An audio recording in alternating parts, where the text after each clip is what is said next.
Feliz sábado a todos. Todos aqui presentes, todos que estão aí. Feliz sábado ao Manuel. Feliz sábado, Edmilson. Manuel Henrique, nosso convidado de hoje. Para nós é uma satisfação ter você conosco para compartilhar a recapitulação dessa lição. Também para mim é uma grande satisfação estar aqui outra vez na igreja do Parque Piauí, né? A igreja originária na qual eu nasci nessa igreja, né? Isso. Para mim é um prazer estar aqui outra vez. Muito bem. Vamos orar para nós entrarmos na lição? Você pode fazer as honras. Então vamos ficar de pé, né? Maravilhoso Deus, muito obrigado por mais uma vez estarmos na tua casa de oração.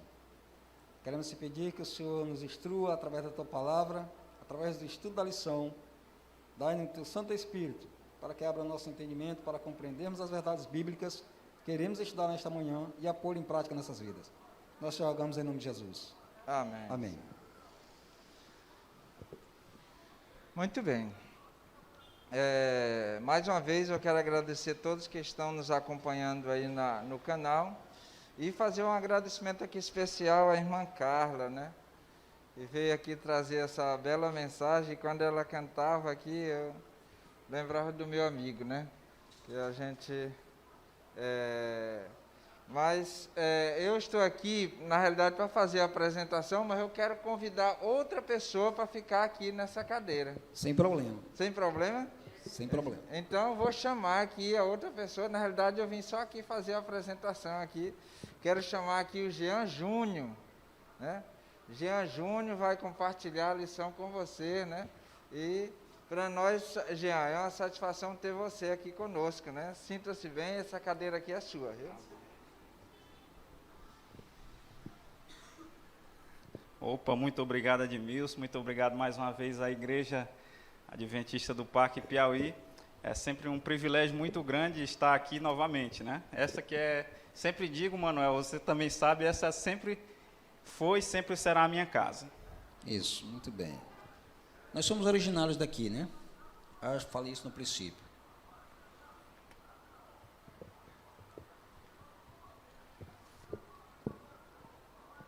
Mas, na realidade, vamos ao que interessa, né?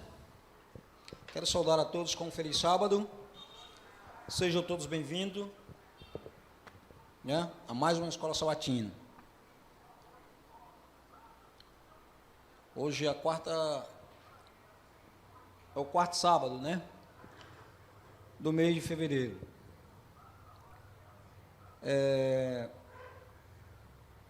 A lição tem por título Jesus, o sacrifício perfeito.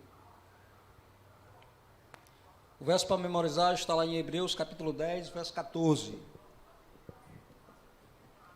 Hebreus 10, 14.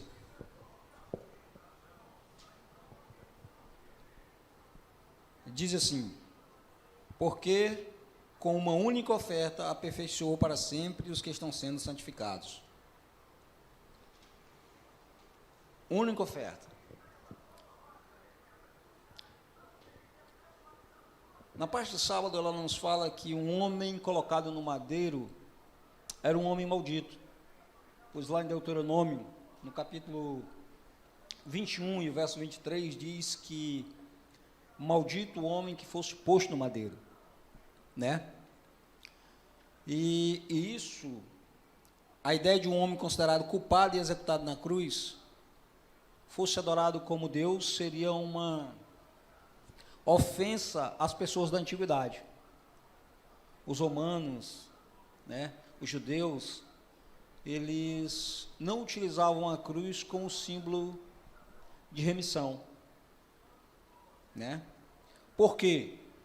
Porque a cruz, ela simbolizava derrota e vergonha. Se formos pegarmos alguns objetos da antiguidade, né, os primeiros temas encontrados nas pinturas de túmulos cristãos foram do pavão, foram da pomba, a palma do atleta, que tudo isso simbolizava vitória e a eternidade, que o homem era imortal, simbolizava a imortalidade. Então, tudo isso era trazido para os antigos povos. porque a cruz simbolizava derrota e vergonha. Porém, Cristo Jesus morreu na cruz do Calvário. E aí então a cruz passou a ser o símbolo do cristianismo. O símbolo. Aquele que se ofereceu por uma única vez para morrer por mim e por vocês, e por você também que está nos vendo nesse momento.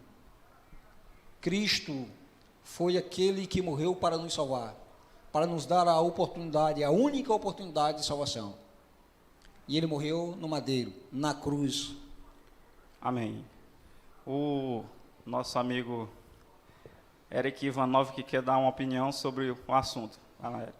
Bom dia a todos. Manuel, você falando essa questão da maldição relatada aí no livro de Deuteronômio, me lembrou também aquela história que está em Números, se eu não me engano, Números 12, da serpente, as serpentes abrasadoras ali, né?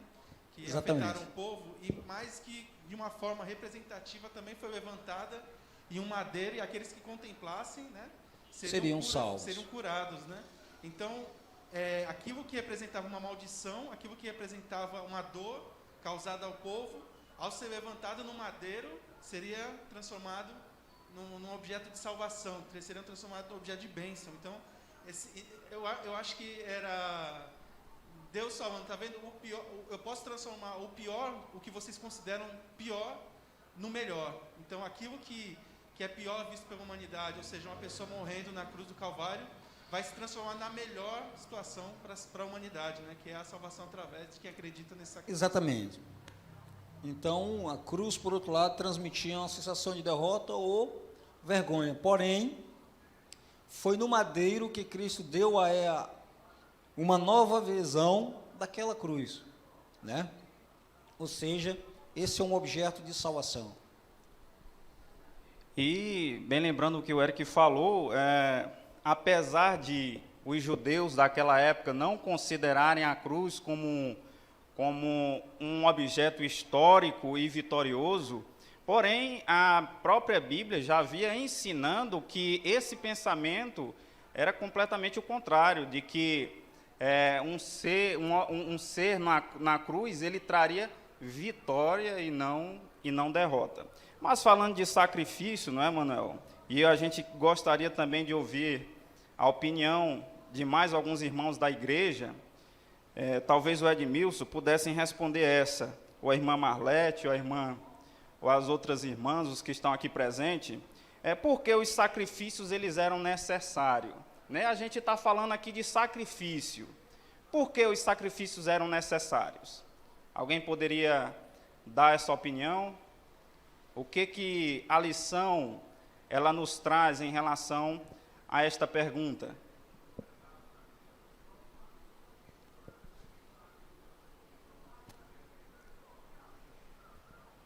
Primeiro, Júnior,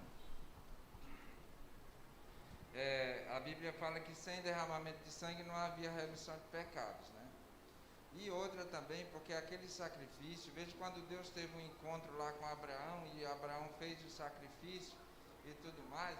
Então, quando uma das partes, digamos, você vai fazer um acordo aí com o Manuel, né? Abraão estava fazendo um acordo com Deus, e quando uma das partes não cumprisse o que estava determinado, né, no acordo, então eles mereceriam o que aquele sacrifício estava sendo feito. Digamos, se o animal era morto ali, ou esquartejado ali, se uma das partes não cumprisse, então ele merecia estar no lugar daquele animal. Né? E também sem falar na questão da remissão, né? Porque para que houvesse então o perdão dos pecados, havia necessidade de um derramamento de sangue. Só um ponto adicional, Júnior. Lembrando do casal original, ali havia orientação, que se eles transgredissem ali a orientação de Deus, certamente morreriam. E no momento que eles pecaram, que eles transgrediram, né, a orientação de Deus, para que eles não morressem imediatamente, alguém teve que morrer no lugar. Ali, então, iniciou-se toda essa cerimônia, né? Claro que depois, ali, como é apresentado nos livros de Êxodo, Levítico, ali se organizou, né, uma estrutura sacrificial, né? Mas isso começou lá no Éden, quando o próprio Deus, né, traz um cordeiro para morrer no lugar do casal original. Então, era necessário o derramamento de, como Edmilson falou, derramamento de sangue, porque senão o próprio ser humano precisaria morrer para pagar o seu pecado. Então, tudo isso é uma ilustração daquilo que viria posteriormente no sacrifício de Cristo Jesus. Muito bem, então o que vocês falaram aí é muito importante para que a gente possa entender o que de fato eram aqueles sacrifícios, né? Como o Edmilson, o próprio Eric falou, que após a queda de Adão e Eva, passou-se agora o plano já estava elaborado, agora passou-se agora o plano em si ser feito. E o que era? Que plano era este? Agora um animal, ele deveria ser morto, que nós chamamos, a Bíblia chama isso de antítipo. O antítipo era, na verdade, aquele sacrifício diário, quando você tinha que pedir perdão pelos seus pecados, você teria que matar um animal, colocar ele em cima ali de um altar, e ali você oferecia aquele animal em consideração aos seus arrependimentos. Você estava se arrependendo dos seus pecados. E ali existia a função do santuário, que nós iremos falar um pouco mais na frente. E quando Jesus ele veio, ele passou os 33 anos aqui nesta terra, nós chamamos de tipo, né? O antítipo eram aqueles sacrifícios que eram feitos diariamente, que faziam alusão à vinda de Cristo e ao sacrifício que ele iria passar para nos redimir dos nossos pecados, que nós chamamos de tipo. Foi muito importante a opinião do Eric e do Edmilson. Então, muito bem. A aliança era o quê? Era um compromisso, né? A aliança era um compromisso e não era qualquer compromisso. Era um compromisso sério, né? Deus retrata isso numa coisa que nós fazemos, muitos fazem, né? Todo ano acontece em muitos lugares. E aqui não é diferente.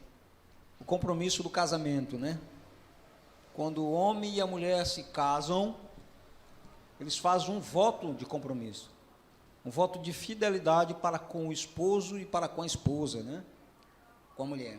Há um compromisso, uma aliança. E essa aliança não deve ser quebrada. Da mesma forma que Deus fez uma aliança com Abraão. Ele disse, olha, eu serei o teu Deus e de ti nascerá uma grande nação. Deus fez uma aliança com Abraão e ele cumpriu a sua aliança, né? Nesse compromisso que ele assumiu, ele cumpriu quando ele tirou o povo do Egito e levou para Canaã. Ele cumpriu a parte da aliança, né? Então, a aliança é um compromisso sério. É verdade. E continuando aqui ainda falando em sacrifícios, naquela época existiam diversos tipos de sacrifícios. Eu gostaria de que a igreja também participasse mais uma vez, elencando alguns desses principais sacrifícios. Quais eram eles? Vamos lá? Quem gostaria de opinar? Quais tipos de sacrifícios existiam naquela época do povo de Israel? A lição, ela cita alguns, né? Ela fez um apanhado geral, começando pela questão do holocausto, que era você levar um animal, né, para ser sacrificado, e representando ali o perdão, porque, como foi falado, né, sem derramamento de sangue não há remissão de pecados, né? Então, ao morrer aquele animal, o pecado confessado era expiado, né? Logicamente, a gente já entendeu que isso representava Jesus, que se cumpriu na cruz, com a morte de Jesus, a expiação dos nossos pecados de uma forma em geral, né? O outro tipo de sacrifício era a oferta de cereais, né? Que as pessoas levavam da sua produção uma parte dos cereais, e aquilo ali, o principal cereal naquela época que eles faziam era a cevada ou o trigo, né? E ali representar, que é a base para fazer o pão, né, que representava Jesus, o pão da vida, né? E a outra oferta seria a oferta do sacrifício pacífico, que era uma refeição comunitária, onde as pessoas participavam ali entre familiares e amigos, né, que celebravam a vida. O outro seria a oferta pelo pecado ou de purificação, que também envolvia a morte e sacrifício de um animal, apontando também para Jesus. E a última citada é a oferta pela culpa ou pela reparação de algum dano que houvesse sido feito, né? Que aqui envolvia a necessidade direta de perdão, né? Por alguma coisa que tivesse sido feita de errado. Muito bem. Olha, então a Marlete ela elencou aí pelo menos 5 tipos de sacrifícios, né? O de holocaustos, a oferta de cereais, também existiam ali a oferta de sacrifícios pacíficos, a oferta pelo pecado ou oferta de purificação, e também a oferta pela culpa ou da reparação. Mas para que serviam esses sacrifícios? Tinha alguma função eles, não é? Para que eles serviam, Edmilson? Olha, Júnior, a gente vê que esses sacrifícios, todos eles apontavam para Jesus Cristo, né? Como, por exemplo, de diversos sacrifícios que eram realizados no santuário, a lição destacou 3 que eram o ápice das cerimônias realizadas ali, né? No caso do holocausto, que era feito pela manhã e à tarde, toda aquela oferta, o animal era colocado sobre o altar e todo ele era consumido. Não era atirado nada dele, só era imolado ali e colocado ali em cima. Representava que Jesus Cristo haveria, né, como é que diz? Ele representava Jesus Cristo como sua vida foi consumida por nós como um todo. Jesus no meio morreu e ficou só adormecido. Não, ele morreu totalmente ali na cruz do Calvário. Então, a oferta de cereais, ela representava a abundância que Deus queria proporcionar para o seu povo. A oferta aqui pelo pecado, aliás, a oferta pelo sacrifício implicava uma refeição comunitária. Essa oferta pelo sacrifício, parte do animal, só parte dele era queimada.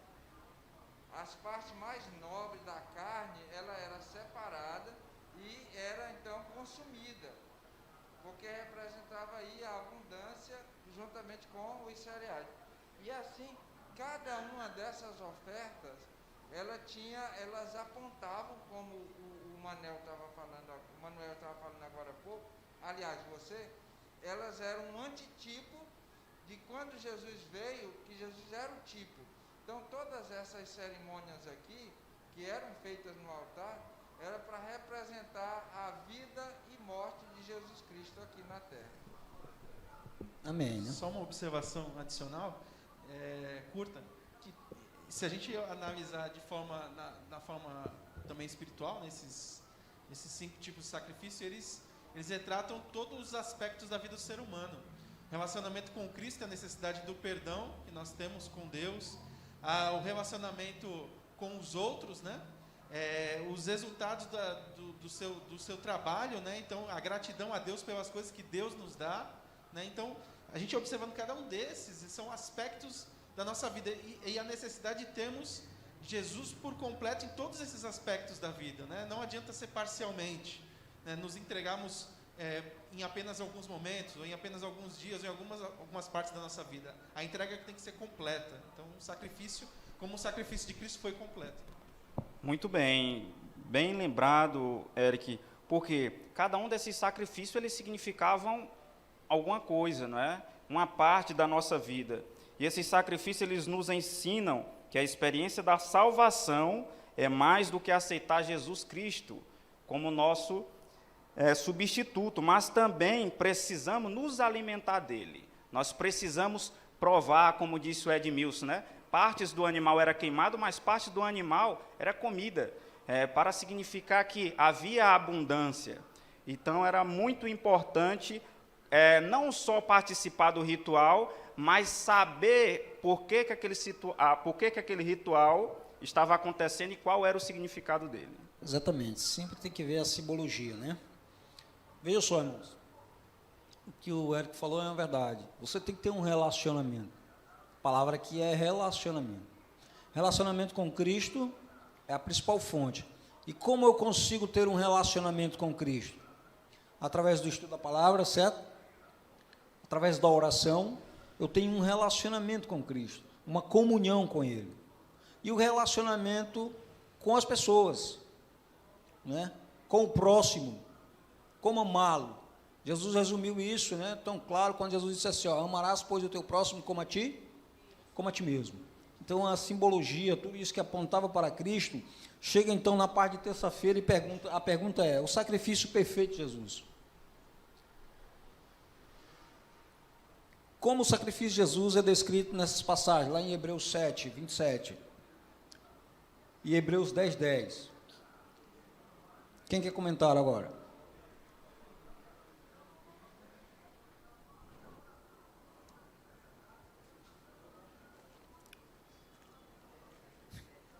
Marlete. Bom, primeiro ponto é que o sacrifício feito por Jesus foi perfeito, né? Ali quem oferecia, interessante, né? Porque quem oferecia sacrifícios na terra, isso, era imperfeito. Embora os animais solicitados devessem ser sem defeitos, sem mácula, né? Porque era o que morria. Mas Jesus representa tanto o sacerdote, que é o intercessor, representa ele, quanto o próprio cordeiro. Mas outro ponto é que o sacrifício de Jesus é único, né? Havendo Jesus morrido uma vez, perdoou os pecados de toda a humanidade, sem haver necessidade de novas mortes de animais, ou mesmo de um outro Deus, ou outra figura celestial, sei lá que fosse, né? Viesse morrer pela humanidade. Edmilson? Vocês já ouviram falar da trocar gato por lebre, né? Esse provérbio, né? Essa semana eu tive que ir no comércio comprar umas brocas, né, para furadeira. Por quê? Aí quando eu cheguei lá na loja, eu disse assim, olha, me dá a original. Me dá a original. Porque quando você compra essas que é gato por lebre, né? A gente usa uma vez, ou às vezes não dá nem para usar, quando você vai usar ela quebra, ou então ela cega, né? Então você tem que comprar a original, porque a original você vai ter muito mais tempo, né? Então esse sacrifício, ele só servia para uma vez, no outro dia tinha que ser outro animal, se você pecasse de novo, outro animal, e assim só servia para uma vez. Mas o sacrifício perfeito, que era o sacrifício de Jesus Cristo, só precisava uma vez. Então muitas vezes você só precisa comprar uma broca, aí você fica querendo comprar outras que é mais barata, e aí termina quebrando ou não presta, né? Então o sacrifício perfeito, se bem que objetos humanos nunca são perfeitos, né? Mas o sacrifício de Jesus era perfeito, porque só foi o suficiente uma vez para que remisse todo o pecado do passado, do presente e do porvir. Amém, né? Então veja só, Cristo, ele nos deu a oportunidade de sermos salvos quando ele se ofereceu, né? Eu gosto muito de estudar sobre Cristo, sobre a sua história, sobre sua vida, e ao estudar sobre a história de Cristo, quando ele revela o plano da salvação, uma autora norte-americana, ela diz assim, e os anjos queriam tomar o seu lugar. Eles não queriam que ele viesse à terra e morresse, mas eles poderiam fazer isso. Porém, Jesus disse, não, somente alguém que criou e não a criatura pode fazer tal sacrifício. Então, Cristo Jesus nos amou tanto que foi capaz de vir à terra para morrer por mim e por você. O sacrifício de Jesus também alimenta a nossa vida espiritual, oferece o exemplo que precisamos seguir. Hebreus nos convida a fixar os olhos em Jesus, especialmente nos eventos da cruz, e seguir sua liderança. Precisamos seguir o Mestre, fazer a sua vontade. Jean Júnior? Olha aí. E aqueles sacrifícios, irmãos, ele significava, né, que viria alguém futuramente para passar por aquele sacrifício, ser, na verdade, o sacrifício. E para que tudo isso? Para nos dar o quê? Para nos dar o perdão. Perdão pelos pecados que foram cometidos e que ainda estão sendo cometidos. Afinal de contas, a morte de Jesus Cristo, ela não era apenas pelo perdão até aquele momento. A morte de Jesus Cristo significava também o perdão para nós hoje também, pelos pecados que nós cometemos e ainda iremos cometer. Então a cruz, ela significa algo muito mais abrangente, algo muito mais, ela vai muito mais longe. A morte da cruz, ela teve um custo muito grande. E vocês sabem que Jesus Cristo, ele precisou abrir mão de muita coisa. E o que foi que aconteceu? Onde que Jesus estava? Jesus estava onde? O que foi que Jesus precisou abrir mão para nos dar a oportunidade de termos um céu novamente? Afinal de contas, nós tínhamos a eternidade, não é, Manuel? Nós tínhamos a eternidade. A morte que nós vemos hoje com muito mais frequência, ela não fazia parte da vida do ser humano. A morte, ela não fazia parte dos planos de Deus. Mas, infelizmente, ela passou a existir. E é a pior das consequências. Então, o que foi que aconteceu? Jesus estava lá no seu trono de graça, sendo adorado por toda a horta angelical, sendo adorado por todo um universo, e abriu mão de toda a sua autoridade como Senhor, e veio a este planeta. E o que foi que aconteceu aqui? Ele foi morto no madeiro, né? Ele compareceu diante de Deus no santuário celestial para oferecer seu sangue em nosso favor. Ele morreu por mim, morreu por você que nos assiste. Cristo fez algo que em todo o universo não poderia ser feito por outra pessoa. Ele tinha que morrer para dar a mim e a você a oportunidade de sermos salvos. Estamos vivendo um tempo épico na história da humanidade. Dor, sofrimento, guerras, pandemias, problemas e mais problemas. E só quem pode resolver, um governo que pode resolver todos os problemas da humanidade, é o governo de Deus. Somente Deus pode resolver todos os problemas. Porque foi Ele que criou o universo, foi Ele que criou a terra, foi Ele que criou o ser humano. E Ele sabe onde está o problema e como pode curar os problemas da humanidade. Somente Deus. Então, Cristo, esse sendo Deus, renunciou a ser igual a Deus, olha só, e se humilhou em forma humana. Se humilhou em forma humana.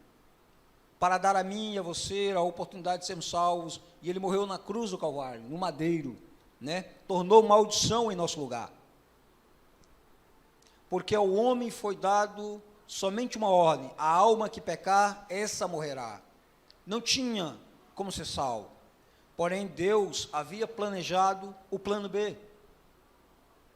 E a única forma de sermos salvos é aceitando a Cristo como Salvador e também como Senhor de nossas vidas. E, Manuel, lembrando, né, que tinha que existir o perdão, você tinha que ir e fazer este ritual de pedir perdão pelos seus pecados. Mas naquela época existiam duas formas, né? Aconteciam lá no santuário, existiam duas etapas, não é? E que etapas eram essas? Alguém gostaria de comentar? Eu queria fazer, aproveitando aí a pergunta, e fazer uma observação sobre essas duas formas, né? As formas, os sacrifícios aconteciam diariamente, né? Então, manhã, como o Edmilson falou, manhã e tarde, era feito pelo sacerdote ali e também pelas pessoas que levavam também esse sacrifício para o santuário. E também, numa data específica no ano, acontecia a purificação, ou seja, o sacrifício maior por todos os pecados ali que haviam acontecido durante o ano, e havia purificação. O que era essa purificação? E aí entra o ponto que eu queria fazer a observação. A gente comenta hoje sobre esse sacrifício, sobre a morte do Cordeiro, e para nós parece uma coisa simples de se comentar, porque a gente não está vivendo isso. A gente não vem à igreja aos sábados e vê um cordeiro sendo morto aqui todo sábado. Mas imagine só para aquelas pessoas que iam até o tabernáculo, ou que iam até o santuário e viam o animal sendo morto. Não é fácil ver um animal sendo morto. A gente vê alguns vídeos de outros animais às vezes, morrendo alguma coisa, a gente já sente, né? Imagine isso e imagine saber que está morrendo por nossa causa, pelo pecado que eu cometi. E isso acontecia diariamente. Esse sangue, parte desse sangue, era aspergido, né, no próprio tabernáculo. A cena do sangue nas paredes ali do tabernáculo, ali não deveria ser uma cena bonita de se ver. A cruz, e aí traçando esse paralelo, não era algo bonito. Não é algo bonito você ver uma pessoa morrendo aos poucos, sendo, né, o sangue caindo aos poucos, fraquejando aos poucos, e não tendo culpa daquilo. E aquilo acontecia diariamente no santuário. O sangue era aspergido todos os dias. E nessa data específica, né, no dia da expiação, o santuário era purificado, era limpo de todos os pecados, limpo de toda aquela imundície do ano todo. Todos os pecados das pessoas estavam ali. Esse peso, e aí a lição aqui de quarta-feira fala sobre esse custo do perdão, sobre esse peso, né, do perdão, né, essa coisa feia que acontece por consequência do pecado, ou seja, a morte de um animal que não tinha culpa, para que nós, seres humanos, não morrêssemos. E aí nós vemos o peso do pecado sobre Cristo, ele carregando o peso de toda a culpa da humanidade, desde Adão e Eva, até as pessoas que vão viver até a volta dele. Todo o peso, todo, e é de todas as pessoas. Né? Até mesmo aquelas que não vão aceitar, o peso estava sobre ele. E não era uma cena bonita. Né? Então, eram essas duas formas, não era algo bonito, mas era algo necessário. Isso é verdade. E o que é mais angustiante para nós, né, ou pelo menos deveria ser mais angustiante, como eu disse, né, e o Eric complementou, que não veio uma pessoa qualquer morrer por nós. Veio o próprio Deus, né? O Criador, né? O próprio Criador de todas as coisas. Quando Jesus ele revelou o plano, toda a horta angelical estava ali pronta, disse: não, Senhor, eu vou no seu lugar para passar por este sofrimento, para ser o sacrifício. Mas ele disse: não, essa responsabilidade é minha. Eu é quem posso passar por tudo isso. Isso é verdade. Olha só, por causa no qual o Eric falou, né, sobre a questão dessa cena, eu tenho uma filha de 18 anos, vai fazer 19, e ela não consegue assistir o filme Paixão de Cristo, né? Somente esse último filme que foi feito pelo Mel Gibson, né? Ela não consegue ver. Quando ela começa a ver as cenas em que Cristo é maltratado, cuspido, e principalmente quando Cristo é cravado no madeiro, aquilo dá uma coisa nela, é tão impactante que ela chora. E ela não consegue assistir essa cena, né? E ela fica sempre dizendo e repetindo as mesmas palavras, até hoje, isso aí desde criança, ela guardou essa imagem. Ela fica sempre repetindo as mesmas palavras. A quem dera se eu estivesse lá para poder empurrar todos esses soldados e botar todos eles para correr, para que eles não tocassem em Jesus. Você imagina? Isso ficou marcado na história da minha filha, na vida da minha filha. Ela vai fazer 19 anos agora, em abril, mas ela não consegue ver essa cena. Então, o custo foi muito alto. Um preço muito alto que ninguém, nada que foi criado poderia pagar, a não ser o Criador. Muito bem. Então, nós iremos abrir as nossas Bíblias em Romanos, capítulo 3, versículo 21 a 26. Romanos 3, versículo 21 a 26. Uma outra pessoa vai abrir no capítulo 1, versículo 16 e 17. E uma outra pessoa vai abrir no capítulo 5, versículo 8.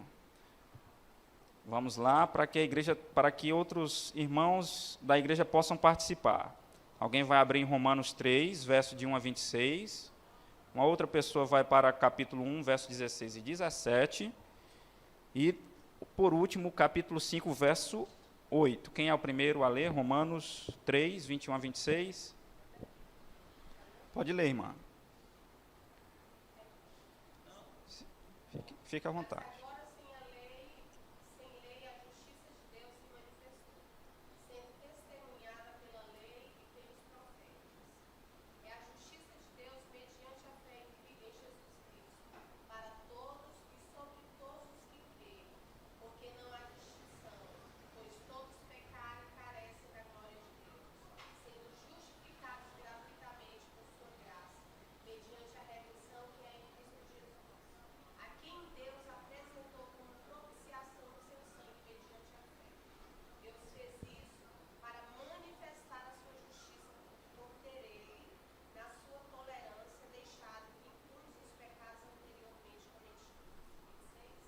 Isso. Tendo em vista a manifestação da sua justiça no tempo presente, a fim de que o próprio Deus seja justo e o justificador daquele que tem fé em Jesus. Muito bem. Vamos dar continuidade à leitura. O capítulo 1, verso 16 e 17. Quem ficou com o capítulo 1, 16 e 17, pode ler. Capítulo 1, verso 16 e 17.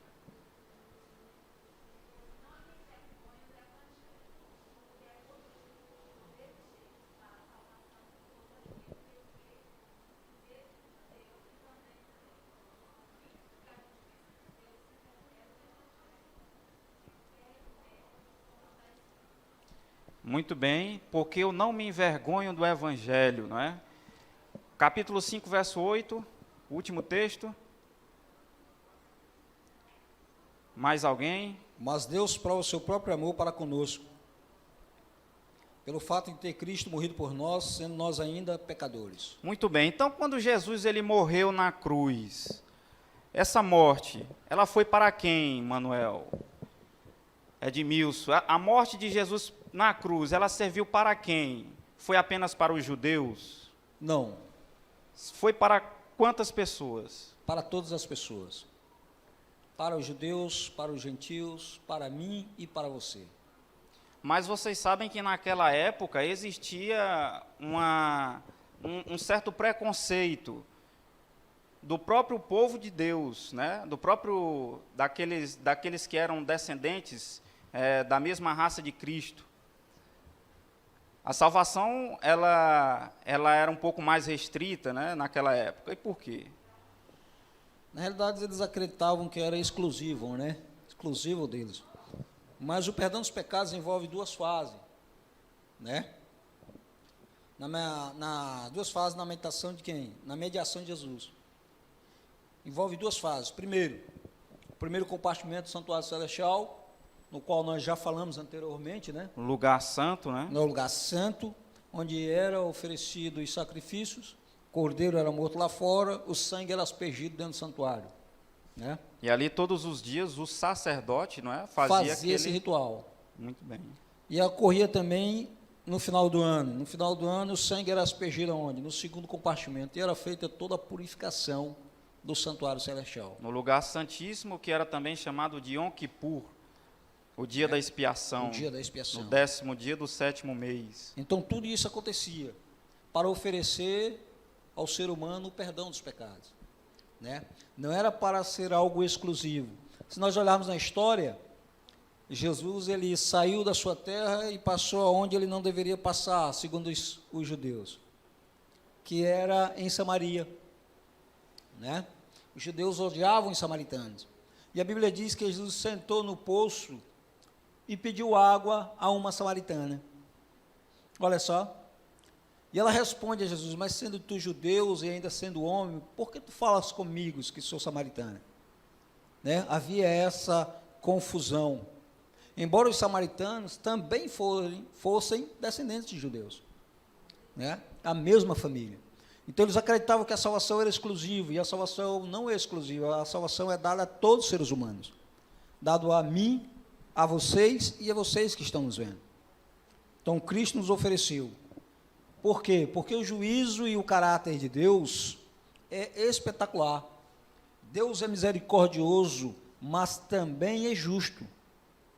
Ele dá a cada um conforme foi estabelecido ou o que você fez durante a vida, certo?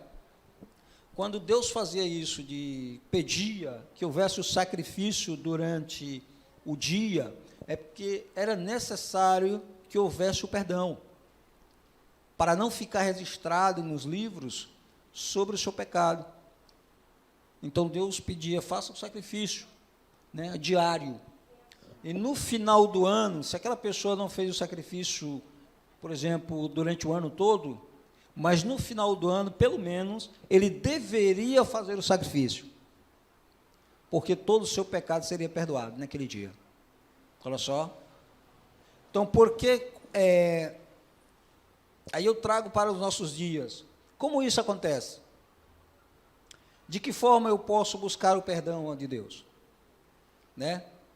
Em que horário eu devo buscar o perdão? Acontece em 2 rituais, hoje no século 21. Nós fazemos através de, quando acordamos, né? A oração pela manhã, que é necessário que todas as famílias sentem e reúnem na mesa, né? Cante louvores no nome de Deus e faça orações. E fazemos no final da tarde, é um ritual que fazemos no final da tarde, quando as famílias se reúnem para cantar e louvar o nome de Deus e agradecer a Deus por mais um dia que se passou e pedir perdão pelas faltas cometidas naquele dia. Olha só, aquele símbolo que havia no antigo Israel, existe hoje no novo Israel ou Novo Testamento. Esses rituais que era preciso ser feito. Então, Cristo foi oferecido uma única vez, porque foi um sacrifício perfeito, irmãos. Foi um sacrifício perfeito. Só precisou Cristo morrer uma única vez. Muito bem, irmãos. E nós sabemos todos que, como já foi dito aqui, sem pedir perdão, os nossos pecados, eles não são perdoados. Hoje, não há mais a necessidade de se fazer sacrifícios. Hoje, não há mais a necessidade de você pegar um cordeiro sem defeito e matar todos os dias e pedir perdão pelos seus pecados. Jesus, ele já veio, já morreu na cruz por nós, e hoje o que nós devemos fazer para ter os nossos pecados perdoados? É fazer o que o Edmilson que o Manuel acabou de falar, não é? Ir até Jesus Cristo, colocar os nossos joelhos no chão e pedir perdão pelos nossos pecados. E assim, irmãos, nós teremos um céu como garantia. Não para vivermos apenas lá, porque lá é um lugar melhor, mas porque lá nós teremos a presença do nosso Senhor Jesus Cristo. Teremos o privilégio de viver na presença daquele que foi sacrifício por nós. Amém? Deus seja louvado. Eu queria só concluir com esse pensamento aqui. Os remidos, os seres remidos e os não caídos terão na cruz de Cristo seu estudo e seu cântico. Será visto que a glória que resplandece no rosto de Jesus Cristo é a glória do amor abnegado. A luz do Calvário ficará evidente que a lei do amor que renuncia é a lei da vida para a terra e o céu, que o amor que não procura os seus interesses tem sua fonte no coração de Deus. Olha só, Deus é amor. Está estampado em todos os lugares. Deus te ama, Deus me ama, Deus quer nos salvar. Só depende de cada um de nós, se queremos aceitá-lo ou não. Amém? Muito bem, vamos todos ficar em pé, vamos falar com o nosso Deus. Oremos. Pai amado e querido Senhor, louvado, exaltado seja o teu santíssimo nome. Muito obrigado, Deus querido, porque o Senhor sempre foi e sempre será misericordioso conosco. Aqui, ó Deus, está uma pequena porção da tua igreja, no templo, buscando ao Senhor, querendo ouvir a tua voz, mas também, ó Deus, existem milhares de pessoas em casa, buscando o Senhor também da mesma forma, querendo também ouvir a tua voz, querendo, ó Deus, que o Senhor perdoe os nossos pecados, que o Senhor, ó Deus, nos prepare para a tua breve volta. Sabemos, ó Deus, que o dia da vinda de Cristo está mais próximo do que nunca. Sabemos, ó Deus, que o Senhor Jesus hoje está ao seu lado, ministrando como sumo sacerdote, julgando, ó Deus, todas as nações. E pedimos, ó Deus, que os nossos pecados sejam perdoados, para estar aptos, ó Deus, para irmos para o céu morar contigo. Vem logo nos buscar, Senhor. Este mundo não nos pertence. Este mundo, ó Deus, não tem mais nada de bom para nos oferecer. Queremos, ó Deus, também pedir oração para toda a população lá da região da Ucrânia, da Rússia, que o Senhor tenha misericórdia de cada um deles, que esta guerra, ó Deus, que lá existe neste momento possa cessar, que o teu amor possa prevalecer, que a tua mensagem chegue a cada coração daquela região. É o que nós pedimos e te agradecemos, em nome de Jesus. Amém. Amém, Senhor.